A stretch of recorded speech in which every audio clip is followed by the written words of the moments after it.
Adik-adik, berikut akan kita pelajari bersama langkah-langkah untuk menyajikan data dalam poligon frekuensi. Pada modul telah saya tuliskan langkah-langkah menyajikan data dalam bentuk poligon frekuensi, masih dengan menggunakan contoh yang sama.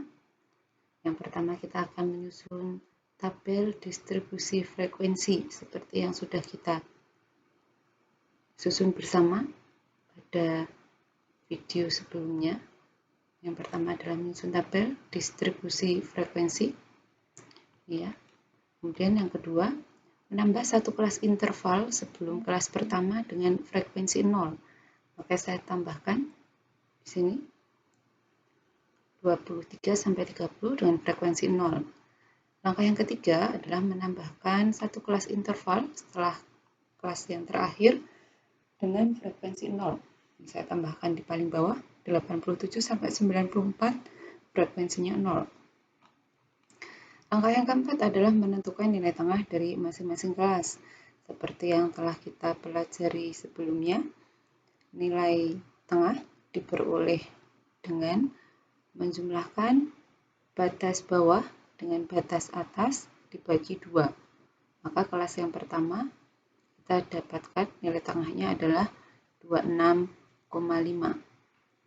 Begitu juga dengan kelas yang kedua, 3, 4, dan seterusnya dengan menggunakan cara yang sama. Atau kalau kamu perhatikan di sini, dari 30 ke 38 bertambah 8, berarti setiap nilai tengahnya juga akan bertambah 8, bertambah 8, bertambah 8, dan seterusnya. Untuk langkah yang kelima adalah membuat salib sumbu koordinat. Untuk sumbu horizontal, berat badan pengunjung, sedangkan sumbu vertikalnya adalah untuk frekuensi. Langkah yang keenam adalah menuliskan nilai tengah setiap kelas pada sumbu horizontal. Perhatikan di sini ada nilai tengah setiap kelas. 26,5, 34,5, dan seterusnya. Langkah berikutnya adalah menuliskan frekuensi pada sumbu vertikal, ya, 0, 2, 4, dan seterusnya.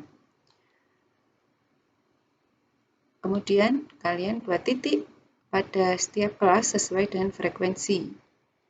Untuk kelas yang pertama frekuensinya 0, kelas yang kedua frekuensinya 6, kelas yang ketiga frekuensinya 10, dan seterusnya. Kalian buat titik, ya. Ini angkanya ini boleh ditulis, boleh tidak. Ini hanya untuk memudahkan saja karena untuk menjelaskan, ya. Kemudian kamu buat titik. Langkah yang terakhir adalah menghubungkan setiap titik mulai dari kelas pertama sampai kelas yang terakhir dengan garis-garis. Inilah yang disebut dengan poligon frekuensi. Selanjutnya silahkan kalian coba menyajikan data untuk penugasan mandiri, nih ya, bagian C. Kemudian nanti silahkan dikirim jawabannya melalui tautan yang tertera pada modul kalian.